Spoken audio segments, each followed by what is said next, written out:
Hey guys, this is the 7th installment in my video project series thing called Kingly Endeavors, where I will be reading every one of Stephen King's novels in chronological order and hopefully posting a video a week about it. This week I read Firestarter. You probably don't know what that means, but I'll tell you. It's the fucking 1980s. I got drunk earlier this week and I bought a bunch of confetti shooters. I don't know what I was planning, but I'm pretty glad I bought them. Yeah, so the 1980s was a good decade for Stephen King. He wrote It and Misery. Misery, as I remember it, I read it in middle school, was one of my favorites. He also wrote the first 2 or 3 volumes of the Dark Tower series. So clearly it sets the stage for sort of some of the greatest accomplishments in his career. What was particularly interesting about reading Firestarter is, well, there were 2 things. First is that I'd never read this before, and I'd never seen the movie. I've never heard anyone talk about this book before, and I've never heard anyone talk about the movie. All I really knew is that it's about a little girl who starts fires. So, even though this is the 6th Stephen King novel I'm reading in this project, it's actually the first one where I didn't know how it ended. I didn't know anything about this book. The second thing that was particularly interesting about reading Firestarter in the context of this project is that it's fucking garbage. But I'm really glad. I wanted this to be like a critical series, and I was afraid that I was starting to sound like a fanboy. One of the things that makes it so terrible is also one of the things that I'm kind of reluctant to complain about, and that is the fact that I'm starting to see a lot of thematic repetitions in Stephen King's work. Obviously, these 6 novels were written over the course of 7 years. It just feels kind of like a low blow to give him a hard time about repeating certain things, because I don't think he ever wrote these books intending someone to read them in such quick succession. At the same time, though, there's part of me that's like, well, if you didn't have any new ideas, why'd you write another fucking book? One of the things that was particularly frustrating is that this is the 6th novel that he has published, and it is the 5th novel in which telepathy and telekinesis, in this case, it's pyrokinesis? Whatever the case, those talents play a major role. The other thing that was like a big issue here is fucking superficial characters. In my review of Salem's Lot, I said that the protagonist there, whose name I think was Ben Mears, he didn't seem to have a character. He was just like capable man. The protagonist in this book, to an extent, is Charlene McGee. She's a little girl, I think she's 7. As a result of the fact that both of her parents took part in a government study where they were sort of intravenously given a drug called Lot 6, and it gave them telepathic or telekinetic powers. Then they had a kid, and the kid not only had telepathic powers, but she can set shit on fire with her mind. But Charlie, like so many of the kids in Stephen King's work, is just... she seems impossibly precocious. On the one hand, she whines and weeps constantly in the way that a child would, but on the other hand, she's super attuned to like the moral ambiguities of what she's doing and the nuances of people's behavior. And I'm not saying it's impossible for a kid to be attuned to those things, but one of the things that kids tend not to have, simply by the fact because they haven't been around long enough, is the language to express those things. Lots of children are extremely intuitive, particularly when it comes to sort of deducing what their parents are thinking or feeling. They just have trouble expressing it because linguistically they just have... So she seems really... There's 2 major villains in well, there's a few major villains, but they're not even major villains because they have no substance, and you know they're just there to add to the body count at the end. Anyways, the first one we see who's like really nefarious is a guy named OJ. And Stephen King has this, like, when he wants you, the way that he's going to make sure that you don't like his bad guy, the way that you need to know that he's a bad guy, is he gives them like some psychopathic misogyny. This is a scene in a diner where that villain, OJ, is holding a waitress back and he's trying to get information out of her because he thinks that she has seen the Firestarter little girl. He didn't like women who made fun of his looks. Most women were sluts anyway. His mother had been right about that, even if she hadn't been right about much else. And his mother surely would have known what to think about a high-tit bitch like this one. Like, calm your shit, Steven. This happened in the Dead Zone. There's a serial killer in the Dead Zone, in like the first half of the Dead Zone, and he's the same way, where like he lures these women into dark corners and then he strangles them, and while he's strangling them, his reasoning is like, oh, sluts, I hate sluts. And he, too, like OJ, has this thing about his mother and what his mother used to say about women. The serial killer in the Dead Zone, his mother abused him and like instilled in him some terrible fear of sexually transmitted diseases. I think there's a scene in the Dead Zone where like the serial killer is a little boy and his mother catches him masturbating or something, and she puts one of those, the clothing clip that you use to clip your laundry onto the wire, she puts one of those on his penis and like makes him leave it there for 2 hours, and then like it fucks him up, understandably.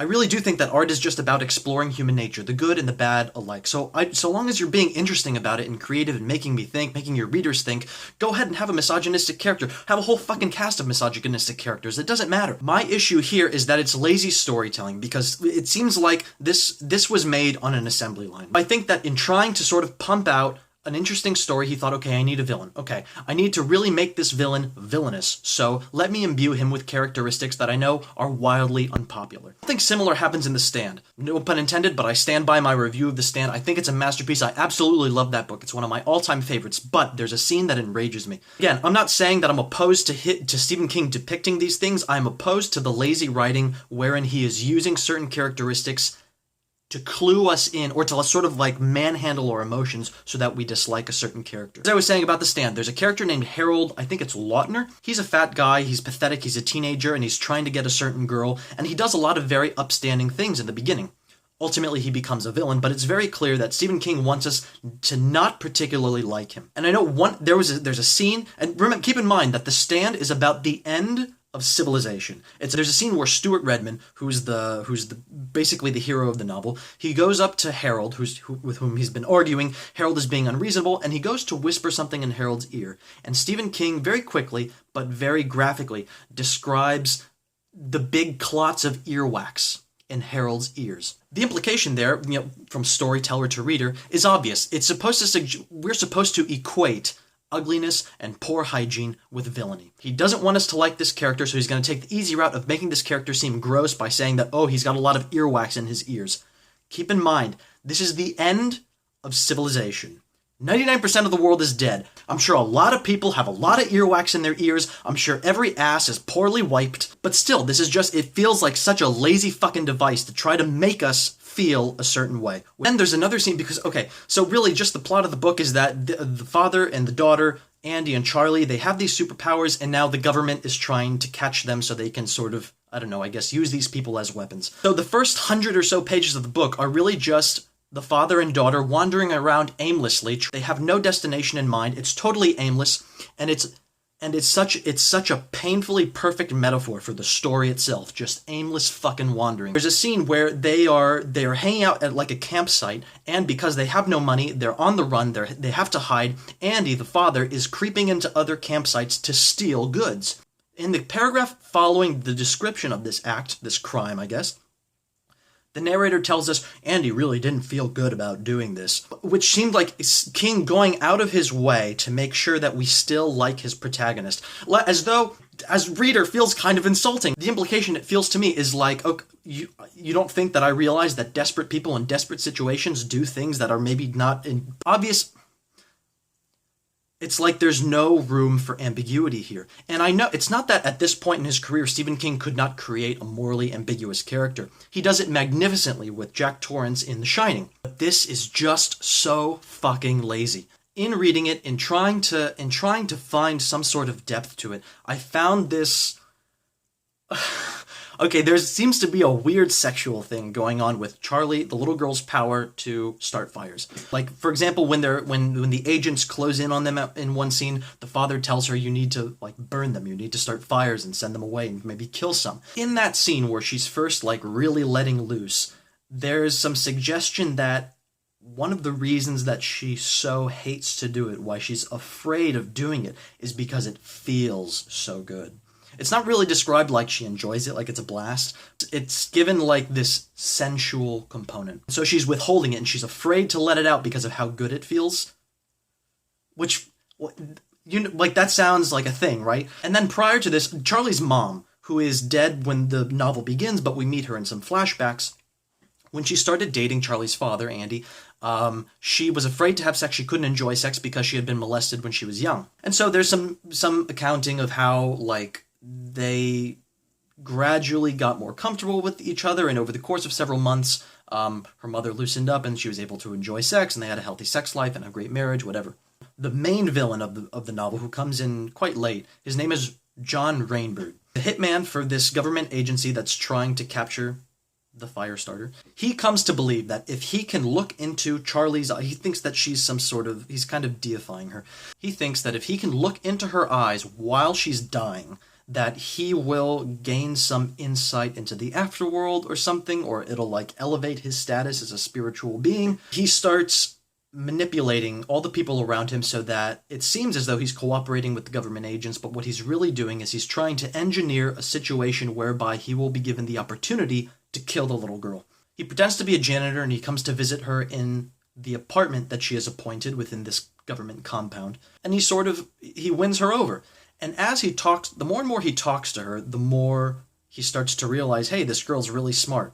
Impossibly so, but whatever. And he starts talking about how he's in love with her in his head. And at first you think, okay, maybe this is a paternal thing, because within this government compound, the little girl has been separated from her father. But then at the end of the novel, when there's that big confrontation between Charlie and Rainbird, he's about to kill her. He's pointing a gun at her, and he professes his love for her, and it feels illicit. I'm not sure. I really don't think Stephen King was trying to communicate that his villain had an illicit attraction to the little girl, but it's kind of how it comes across. And then, what does she do in response to his profession of love? She lets loose all of her pent-up firepower and incinerates him. Anyways, there really isn't much more to say about this book. It's absolutely horrible. I really discourage everyone from reading it. And in fact, if you see it at your bookstore, I hope you move it to a section where no one's gonna see it, like the garbage can. Actually, there's something interesting at the end. There's an afterword in which Stephen King, I don't know if you've ever had this experience where you're at a gas station at 3:30 in the morning and you're filling up and the roads are dead quiet, but then some weird dude comes slinking out of the darkness, and then he approaches you and starts ranting about the government. That is exactly what Stephen King sounds like in the afterword to this book. So that's my review of Firestarter. It's terrible. Don't read it. And yeah, looking forward next week to reading Cujo. So, constant reader. Till next time.